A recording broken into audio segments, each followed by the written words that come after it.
Richard, it appears that you may have been punished for that personal privilege speech and your chubbing. What's happened? Well, I spoke very strongly against voter ID, voter suppression legislation that was overall aimed more at Hispanics and trying to make it harder for Hispanics to vote. And the Republicans hoped that if they passed that legislation, fewer Hispanics would be able to vote. But it also was aimed at African Americans. It was aimed at senior citizens who would have more difficulty. It was aimed at women overall more than men even. And so I spoke very forcefully but respectfully against that. But a lot of people did. I just did it longer than others, that's all. And as a result of that, one of the things that has happened is that some funding that was aimed at border security for Laredo, which a lot of people know that Laredo is a pressure point. We're the largest inland port in America. More than half of all NAFTA trade goes through there, through Laredo, and as does much of the drug trade, the issue of transnational gangs coming over, human smuggling, all of that. And so we had decided on the Appropriations Committee and in agreement with the Governor's Office and the Senate that we would establish a border security and intelligence operation in Laredo. It would be the Governor's Office. But that got pulled out after I began my speech against this legislation that would suppress voters. How much money have you lost for the project, and can it still go on without that money?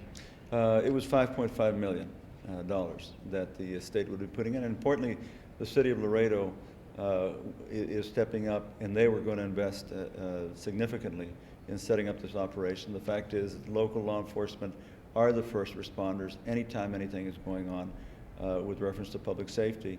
But the state should be involved, and of course the state is involved in security of the border, but this would have the state involved in a more meaningful way at a time when the cartels have now kicked up again. Just yesterday you had a big shootout and grenades were gathered and various weapons. Several people died, and this happened just very close on the other side of the border, very close to my district office. So the city will do everything we can at that level to protect not only Laredo but the state of Texas. And it's unfortunate that if you wanted to get mad at me because I stood up for voting rights, that you would take it out on a public safety issue like this. I was going to say politics played a part in this whole meltdown here and pushing for a particular bill, but it seems politics is also at play, and politics trumps border security. Well, I think that's the unfortunate part is that, you know, again, if you believe in retribution for someone standing up for something as basic and fundamental as people's right to vote and participate in our democracy, and the way you want to retaliate is in a way that puts in peril people's lives and the security, not only of the folks in Laredo, but points north, because everything that is happening there affects all parts of the state of Texas. That, you know, we really should move beyond that kind of politics, but I guess we just haven't. Anything else you'd like to add?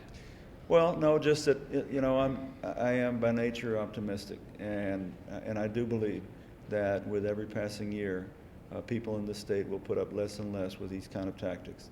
That with every passing year, that people will say, we've got to change government. It can't just be a system of a few folks wanting to have everything done their way at the expense of everyone else, and anyone who dissents or dares to stand up and say what you're doing is wrong shall be taken to the woodshed, and people will get hurt. We need to move away from that. It's 2009.